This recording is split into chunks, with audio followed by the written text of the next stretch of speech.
But neuroscientists still don't have a complete picture of what causes depression.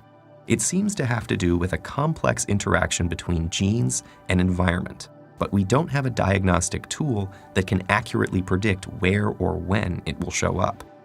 And because depression's symptoms are intangible, it's hard to know who might look fine but is actually struggling. According to the National Institute of Mental Health, it takes the average person suffering with a mental illness over 10 years to ask for help. Depression is not an easy fight, it's not an easy task. Well, at least it wasn't for me, and going through making this video actually, I found myself way back in my life when everything had started, when it tested my strength and limits and how it made me feel empty and hopeless and how it consumed me over the long run. So what I managed to do is that I was able to identify 5 things that happened over the course of my life that were the cause of depression for me. And the reason for this video is to put myself out there and share these things with you because I believe I'm morally obliged to share that. And I believe that almost all people are prone to face depression at a certain point in their life. And I hope these points and what I had to go through would actually, can act as an alert to help you in this stage. So let's get started with the video.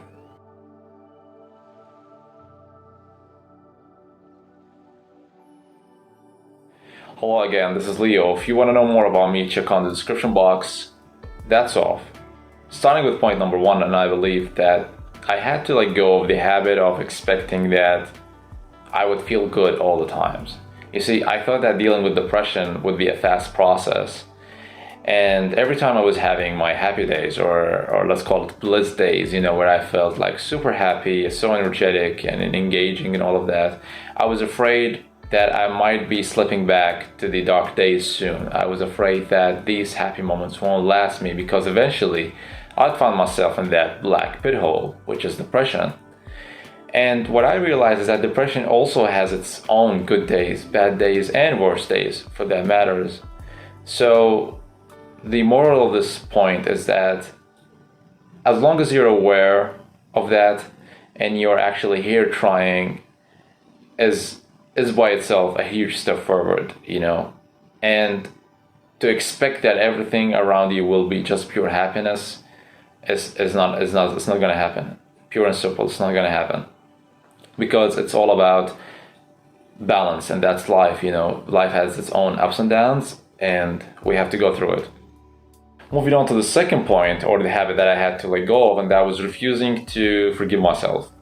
You see, one thing I learned from depression was that forgiveness can be such a powerful tool. Here's a bit of a story for you. You see, at the time I was working in a company and it wasn't the right environment for me, or I wasn't even surrounded by the best peers ever.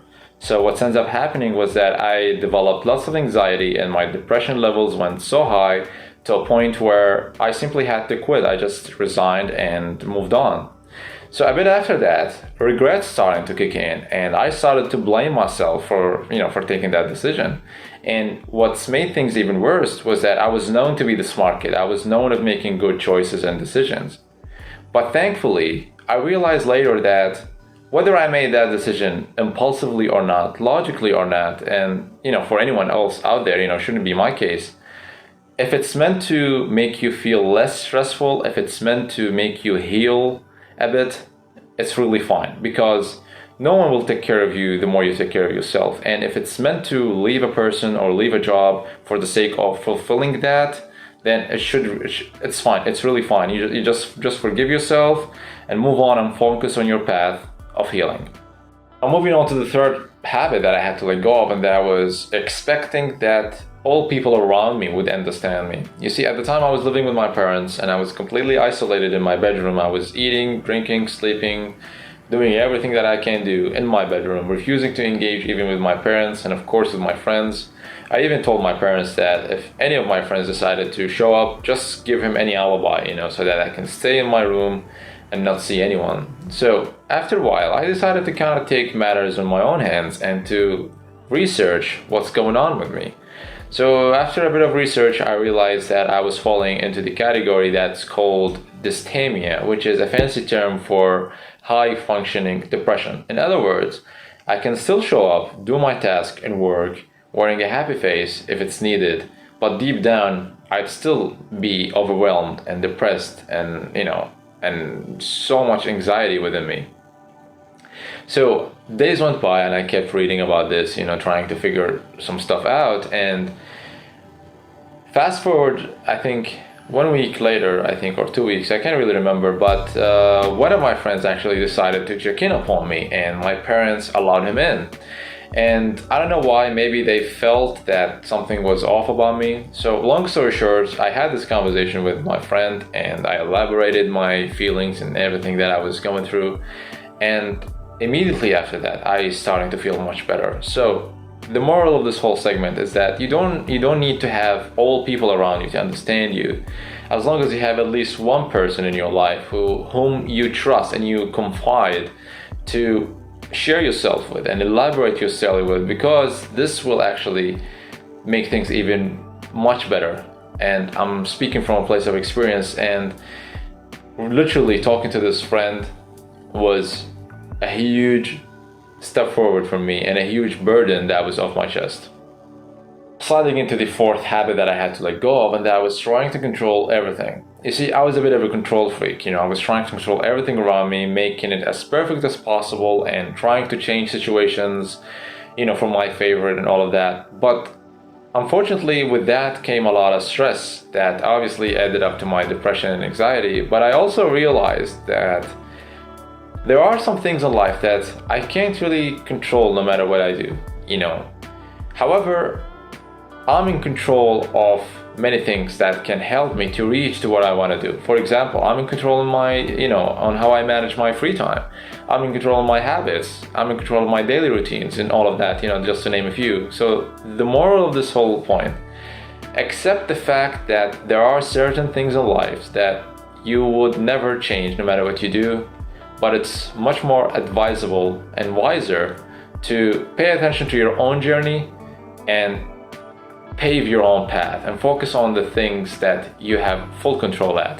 To wrap up this video, the fifth and final habit that I had to let go of was to stop allowing incompatible people into my life. You see, to put it plain and simple, because I do believe it's pretty self-explanatory here, anything or anyone that antagonizes your emotional and mental well-being is basically not worthy to be in your life, and it's not worthy to entertain that idea in the first place. You see, I say that because I was a victim of the opposite. I entertained lots of people in my life, and I chose to ignore red flags, hoping that with time, maybe, I ended up seeing some changes coming out of them. But obviously that didn't happen, and with that, I had to make lots of sacrifices, one of which was to cut off lots of people in my life, to travel, to change environments and all of that. And there's nothing wrong with that, because I'm aspiring to reach my full potential. I'm a man of value and purpose, and I want to share that with people, and I want to provide something that will help people tremendously. And I won't be in that position unless I'm already in that position myself, if you know what I mean. So that's all I gotta say right now. And keep in mind, these 5 points happened over the course of my life. Now I'm 27 and I'm gonna be 28 in 2 months. So yeah, I hope these points actually made sense to you, and I hope it will be helpful in your journey. And these points actually is not meant to only help you throughout your depression journey. It's pretty much in your life, in your career, in your path, and whatever you want to do and aspiring to get, to be honest. So yeah, that's all I gotta say right now. And if you made it this far, thanks a lot. I really appreciate it. And if you have any questions, related to this video or an idea in your mind, or relationship counseling, feel free to interact with me in the description box. You will see my Instagram handle and my email, and I'll be glad to take things from there with you. So take care, stay safe, until next time. Adios.